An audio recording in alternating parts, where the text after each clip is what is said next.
नमस्कार। मंच पर उपस्थित श्रद्धेय मुख्यमंत्री प्रोफेसर डॉक्टर मानिक साहब। এবারে বিলম্ব অনুরোধ করব আমাদের সঙ্গে মঞ্চে রয়েছেন রাজ্য পুলিশের মহানির্দেশক শ্রী অমিতাভ রঞ্জন মহোদয়। যারা বখর প্রথম এই রাংসাং bicara wajib titinglainnya o jararo poklang lafanan dipaki kobongan tinggi pandemi narwa okra pandanu cengse narwa Shrimati শান্তনা চাকমা মহোদয়া, যিনি শিল্প ও বাণিজ্য অনুন্নয়ন দপ্তরের মাননীয় মন্ত্রী আছেন। শ্রী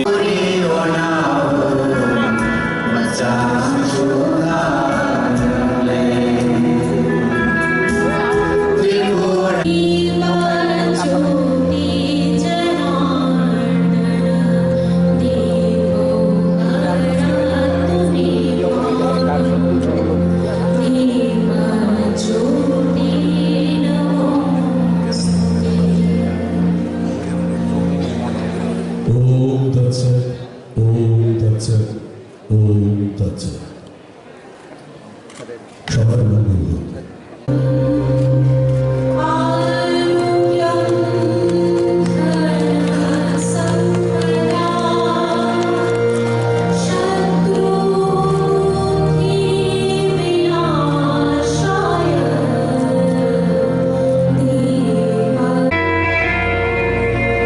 ওই ব্যানারটা দেশ না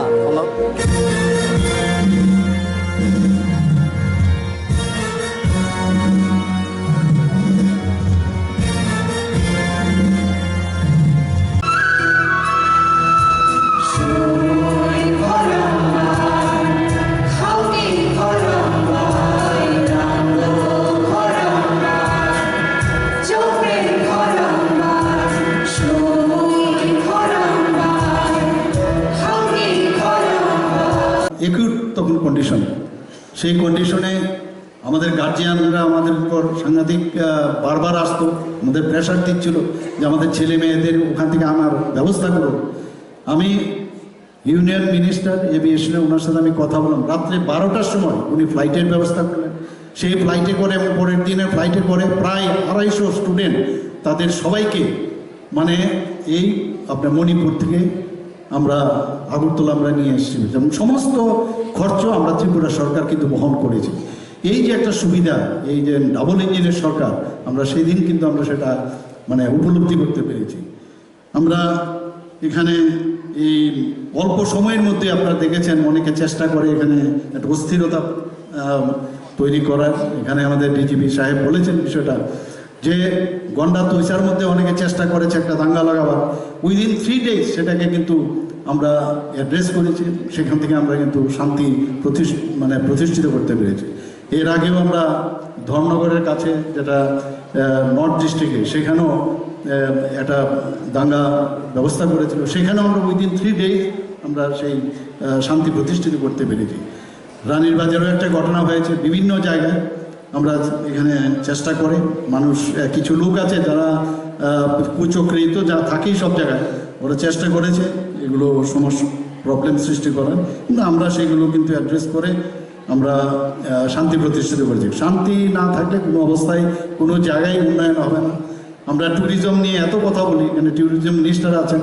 বাইরের থেকে মানুষ যখন দেখে যে এমন একটা রাজ্য যেখানে গেলে কোনো চিন্তা নাই, ভয় নেই, তাহলে ট্যুরিস্টের যে তাদের এখানে আসা, সেটা কিন্তু তার মাত্রা কিন্তু অনেক বেশি বাড়বে। এবং আমরা দেখেছি এই কয়েক বছরের মধ্যে ত্রিপুরাতে প্রচুর ট্যুরিস্ট কিন্তু এখন আসছে।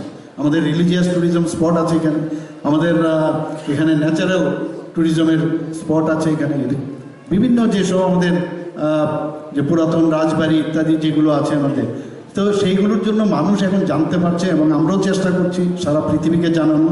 এবং সেই দিক দিয়ে বিবেচনা করলে ত্রিপুরা সব দিকে এখন কিন্তু একটা মানে ট্যুরিস্ট স্পট হিসাবে সারা পৃথিবীর মধ্যে জন্ম কেড়েছে। এবং আমরা চেষ্টা করছি যে সব দিকে আমরা যেন মানুষের জন্য আমরা কাজ করতে পারি। আমরা একটু আগে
Marjago Taklai Obisio, State Hotel, Os Alo, Obo, Jotul Baki, Yakari Zaka, Ojara. উপস্থিত সবার কাছ থেকে জোরে করতালি প্রার্থনা করব। একটি বিশেষ দিন, বিশেষ মুহূর্ত। আমরা পাচ্ছি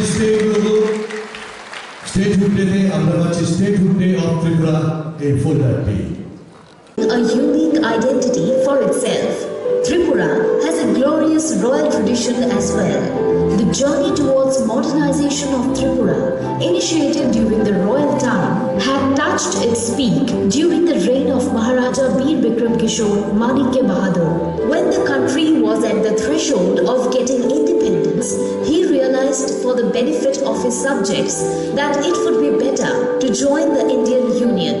After his death, Queen Kanchan Prabha Devi signed the merger agreement on September 9, 1949 in Delhi, and Tripura became a part of Indian Union on October 15, 1949. On January 26, 1950, Tripura was accorded the status of a C category state under the rule of a chief commissioner. Tripura was accorded the status of a union territory on November 1, 1956. Tripura gained full statehood on 21st January 1972 under the Northeastern Areas Reorganization Act of 1971. Under the vision of Honorable Prime Minister Shri Narendra Modi, the present government is working on various developmental activities in Tripura to boost Benaras Hindu বিশ্ববিদ্যালয়ের রবীন্দ্র সদন সহ ভারতের অত্যন্ত মর্যাদাপূর্ণ প্ল্যাটফর্মে কাজ করেছে, perform করেছে। ভারত বাংলাদেশ মন্ত্রী সম্মেলনে ভারতের প্রতিনিধিত্ব করেছে। অল ইন্ডিয়া রেডিও এবং দূরদর্শন কেন্দ্র আগরতলার নিয়মিত শিল্পী। প্রশংসা পেয়েছেন হিন্দুস্তানি শাস্ত্রীয় সঙ্গীতে সিনিয়র ফেলোশিপ 2000 সালে, পণ্ডিত উপাধি 2017 সালে, এস.ডি. বর্মন স্মৃতি সম্মান 2021 সালে, সঙ্গীত নাটক একাডেমি লাইফটাইম অ্যাচিভমেন্ট অ্যাওয়ার্ডও পেয়েছেন। অভিযোগ সকালিয়া মিতবতী পাগনি নারয় অগ্রাপা তিনি হাসিল মন্ত্রী পুরস্কার পাচ্ছেন লেট সুশান্ত কুমার চৌধুরী। শিক্ষা বিভাগের পরিচালক হিসেবে জুন 1960 থেকে 1961 কাজ করেছেন। রামচন্দ্র কলেজের অধ্যক্ষ হিসেবে 1972 থেকে 1977 কাজ করেছেন। ত্রিপুরা রাজ্যের শিক্ষা বিস্তারের ক্ষেত্রে কঠোর পরিশ্রম করেছেন তিনি। প্রফেসর লেট সুশান্ত কুমার চৌধুরী পাচ্ছেন ত্রিপুরা বিভূষণ সম্মান। তেমনি রয়েছে ত্রিপুরা বিভূষণ সম্মান তাকে অবিষ্ণ ত্রিজানাই সুশান্ত কুমার চৌধুরী। তারপরে সেই ফোল্ডারটি উন্মোচিত হবে। আমরা অনুরোধ করব পঞ্চগড়ের সঙ্গে ত্রিপুরা পূর্ণ রাজ্যের মর্যাদা লাভ করে। 21 জানুয়ারি 1972 সাল উদযাপন করে আসছি। আজকের তথ্য সংস্কৃতি দপ্তরের এই আয়োজনে এবারে বিনম্রভাবে অনুরোধ করছি